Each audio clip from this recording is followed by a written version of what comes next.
ಸ್ನೇಹಿತರೆ, ಕದಿಯಲಾರದ ಸಂಪತ್ತೆಂದರೆ ವಿದ್ಯೆ ಎಂಬ ಮಾತಿದೆ. ಅರ್ಜಿಸಿಕೊಂಡ ವಿದ್ಯೆಯನ್ನು ಕಲಿತವನೇ ಮರೆಯಬೇಕೇ ಹೊರತು ಬೇರೆಯವರಿಂದ ಅದು ಕದಿಯಲಾಗುವುದಿಲ್ಲ. ಜೀವ ಇರುವವರೆಗೂ ಕಳೆಯದ ಈ ಸಂಪತ್ತನ್ನು ಗಳಿಸಿಕೊಳ್ಳಲು ಜ್ಞಾನದಾತೆ ಮತ್ತು ವಿದ್ಯಾಧಿದೇವತೆಯಾದ ಸರಸ್ವತಿಯ ಉಪಾಸನೆ ನಡೆಯುವ ದಿನಗಳಿದು. ಆಶ್ವಯುಜ ಶುದ್ಧ ಪ್ರತಿಪದೆಯ ದಿನದಿಂದ ಆರಂಭವಾಗುವ ಶರನ್ನವರಾತ್ರಿಯಲ್ಲಿ 7ನೇ ದಿನ ಸರಸ್ವತಿ ಪೂಜೆಗೆ ಮೀಸಲು. ಸಮಸ್ತ ಬ್ರಹ್ಮಾಂಡದ ಜ್ಞಾನ ಸಂಪನ್ನಿಯಾದ ಸರಸ್ವತಿಯನ್ನು ಜ್ಞಾನವನ್ನು ವಿದ್ಯೆಯನ್ನು ಅನುಗ್ರಹಿಸೆಂದು ಪ್ರಾರ್ಥಿಸುವ ದಿನವಿದು. ವಿದ್ಯೆ ಇಲ್ಲದೆ ಜ್ಞಾನವಿಲ್ಲದೆ ಯಾವುದೇ ಕಾರ್ಯವೂ ಅಪೂರ್ಣ. ವಿದ್ಯಾ ವಿಹೀನಂ ಪಶು ಸಮಾನಂ ಎಂಬಂತೆ ವಿದ್ಯೆಗಾಗಿ ಅನವರತ ದುಡಿಯಬೇಕು ಮತ್ತು ಶ್ರಮಿಸಬೇಕು. ಶಾರದಾ ಪೂಜೆಯೆಂದು ಪುಸ್ತಕಗಳಿಗೆ ಗ್ರಂಥಗಳಿಗೆ ವಿಶೇಷ ಪೂಜೆ. ಅಂಧಕಾರವನ್ನು ನಿವಾರಿಸಿ ಜ್ಞಾನ ಜ್ಯೋತಿಯನ್ನು ಬೆಳಗುವವಳು ಈ ಶಾರದೆ. ವಾಣಿ, ಶಾರದೆ, ವಾಗ್ದೇವಿ, ಬ್ರಾಹ್ಮಿ, ವೀಣಾ, ಭಾರತಿ, ವಾಗೀಶ್ವರಿ ಮುಂತಾದ ಹೆಸರುಗಳಿಂದ ಕರೆಸಿಕೊಳ್ಳುವ ಸರಸ್ವತಿ ದೇವಿಯ ಹುಟ್ಟಿಗೊಂದು ಕಥೆ ಇದೆ. ಸೃಷ್ಟಿ ಕಾರ್ಯವನ್ನು ಆರಂಭಿಸಿದ ಬ್ರಹ್ಮನಿಗೆ ಸಕಲ ವಿದ್ಯೆಗಳಿಗೊಂದು ಅಧಿದೇವತೆ ಬೇಕು ಎಂದು ಅನಿಸಿತು. ಇದಕ್ಕಾಗಿ ಸರ್ವಗುಣ ಸಂಪನ್ನಿಯಾದ ಸರಸ್ವತಿಯನ್ನು ಸೃಷ್ಟಿಸಿ ಆಕೆಗೆ ಲೋಕದ ಸದ್ಗುಣಗಳು, ಸನ್ಮತಿ, ಸದ್ವಿದ್ಯೆಗಳೆಲ್ಲ ಒಲಿಯುವಂತೆ ಮಾಡಿದ.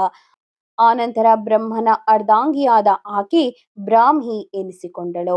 ಸಂಗೀತ, ನೃತ್ಯ ಸೇರಿದಂತೆ ಲಲಿತ ಕಲೆಗಳು, ಸಾಹಿತ್ಯ, ವೇದ ಸೇರಿದಂತೆ ಸರ್ವ ರೀತಿಯ ಜ್ಞಾನಗಳ ಪ್ರದಾಯಿನಿ ಈಕೆ. ಹಂಸವಾಹನೆ, ಶ್ವೇತ ಪದ್ಮಾಸನೆ, ಶ್ವೇತವಸನಧಾರಿಣಿ, ವೀಣಾಪಾಣಿ, ಕಮಲ ಮತ್ತು ಪುಸ್ತಕ ಹಸ್ತಿಯಾದ ಈಕೆ ಸ್ವಭಾವದಲ್ಲಿ ಉಗ್ರಳಲ್ಲ, ಶಾಂತಿ ಮತ್ತು ಕೋಮಲ ಸ್ವಭಾವದವಳು. ವಿದ್ಯೆ ಮತ್ತು ಜ್ಞಾನ ಹತ್ತುವುದಕ್ಕೆ ಶಾಂತ ಚಿತ್ತದ ಅಗತ್ಯವಿದೆ ಎನ್ನುವುದು ಹೀಗೆ ಪ್ರತಿಪಾದಿತವಾಗಿರಬಹುದು. ಜೊತೆಗೆ ಸರಸ್ವತಿ ಪೂಜೆಯ ಸಂದರ್ಭದಲ್ಲಿ ಶ್ವೇತ ವಸ್ತ್ರಧಾರಣೆ, ಶ್ವೇತ ಪುಷ್ಪ ಸಮರ್ಪಣೆ, ಪುಸ್ತಕ ಮತ್ತು ಲೇಖನ ಸಾಮಗ್ರಿಗಳ ದಾನವನ್ನು ಶ್ರೇಷ್ಠವೆಂದು ಭಾವಿಸಲಾಗುತ್ತದೆ. ಶ್ರೀಮಂತರಿಗೆ ಲಕ್ಷ್ಮೀಪುತ್ರ ಎನ್ನುವಂತೆಯೇ ಸರಸ್ವತಿ ಪ್ರಸಾದ, ಸರಸ್ವತಿ ವರ ಪುತ್ರ ಮುಂತಾದ ನುಡಿಗಟ್ಟುಗಳು ಹೆಚ್ಚು ಬುದ್ಧಿವಂತಿಕೆ ಹೊಂದಿರುವವರ ಕುರಿತು ಬಳಕೆಯಲ್ಲಿರುತ್ತದೆ. ಸರಸ್ವತಿ ಪೂಜೆಯ ದಿನದಂದು ದೇವಿಯ ಪ್ರತಿಷ್ಠಾಪನೆಯ ನಂತರ ನಿಮ್ಮಲ್ಲಿರುವ ಪುಸ್ತಕಗಳು, ಗ್ರಂಥಗಳನ್ನು ಇಟ್ಟು ಪೂಜೆ ಮಾಡುವ ಪದ್ಧತಿ ಇದೆ. ಜೊತೆಗೆ ಇನ್ನು ಕೆಲವರ ಮನೆಯಲ್ಲಿ ಸಗಣಿಯಿಂದ ಪಿಳ್ಳಾರಿಯನ್ನಾಗಿ ಮಾಡಿ 21 ಗರಿಕೆಗಳನ್ನು ಇಟ್ಟು ಸರಸ್ವತಿ ದೇವಿಯ ಮುಂದೆ ಇಟ್ಟು ಅದನ್ನ ಪೂಜಿಸ್ತಾರೆ.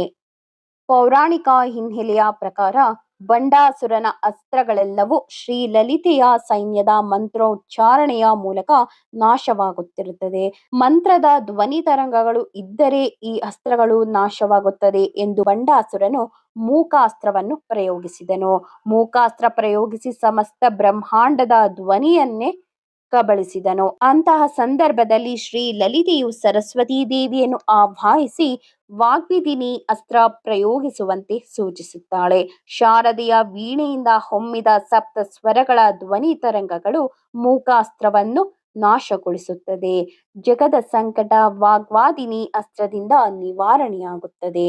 ನಾವು ಯಾವುದನ್ನು ಬಯಸುತ್ತೇವೋ ಅದನ್ನೇ ಇತರರಿಗೆ ನೀಡಬೇಕು ಎಂಬ ತತ್ವದಂತೆ ವಿದ್ಯೆಯನ್ನು ಹಂಚಿದಷ್ಟು ಹೆಚ್ಚು ಸಿದ್ಧಿಸುತ್ತದೆ, ಕೊಟ್ಟರೆ ಕರಗುತ್ತದೆ ಎಂಬ ಭೀತಿ ಇಲ್ಲ. ಅದಕ್ಕಾಗಿ ನವರಾತ್ರಿಯ ಈ ಸಂದರ್ಭದಲ್ಲಿ ದೀಪದಿಂದ ದೀಪ ಹಚ್ಚಿ ಜಗವೆಲ್ಲ ಬೆಳಗುವಂತೆ ವಿದ್ಯೆ ಎಂಬ ಜ್ಯೋತಿ ಲೋಕವನ್ನೆಲ್ಲ ಬೆಳಗಬೇಕು.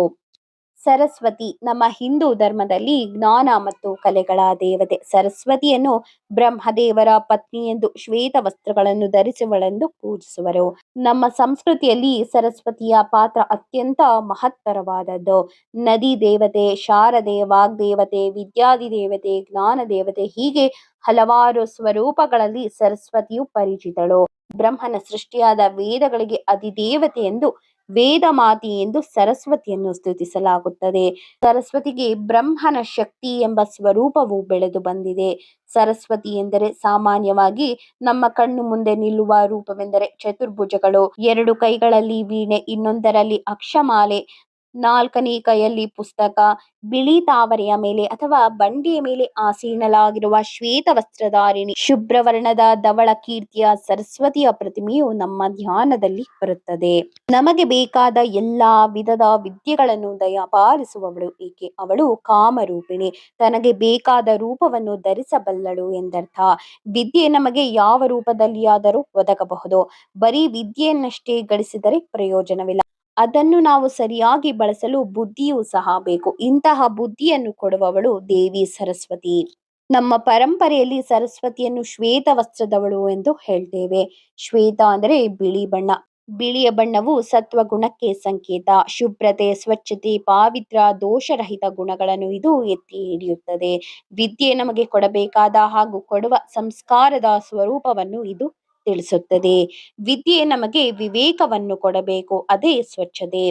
ಹೀಗಾಗಿ ಯಾವ ವ್ಯಕ್ತಿಯ ಮೇಲೆ ಸರಸ್ವತಿ ದೇವಿಯ ಆಶೀರ್ವಾದವಿರುತ್ತದೆಯೋ ಅವರು ಅಪಾರ ಜ್ಞಾನವನ್ನು ಪಡೆದುಕೊಂಡು ಯಶಸ್ಸನ್ನು ಹೊಂದುತ್ತಾರೆ. ಸರಸ್ವತಿ ದೇವಿಯ ಧ್ಯಾನವು ಮಾನವನ ಬುದ್ಧಿಶಕ್ತಿಯನ್ನು ಅಭಿವೃದ್ಧಿಪಡಿಸುವ ಶಕ್ತಿಯನ್ನು ನೀಡುತ್ತದೆ ಮತ್ತು ಅವನ ಆಲೋಚನೆಗಳಲ್ಲಿ ಸ್ಪಷ್ಟತೆಯನ್ನು ತರುತ್ತದೆ. ದೇವಿ ಶಾರದೆಗೆ ಸಂಬಂಧಿಸಿದಂತೆ ಹಲವಾರು ಶ್ಲೋಕಗಳು, ಮಂತ್ರಗಳು ಲಭ್ಯವಿದೆ. ಅವೆಲ್ಲವುದರಲ್ಲಿ ಎಲ್ಲರಿಗೂ ತಿಳಿದಿರತಕ್ಕಂತಹ ಶ್ಲೋಕ ಎಂದರೆ ಸರಸ್ವತಿ ನಮಸ್ತುಭ್ಯಂ ವರದೆ ಕಾಮರೂಪಿಣಿ ವಿದ್ಯಾರಂಭಂ ಕರಿಷ್ಯಾಮಿ ಸಿದ್ಧಿರ್ಭವತು ಮೇ ಸದಾ.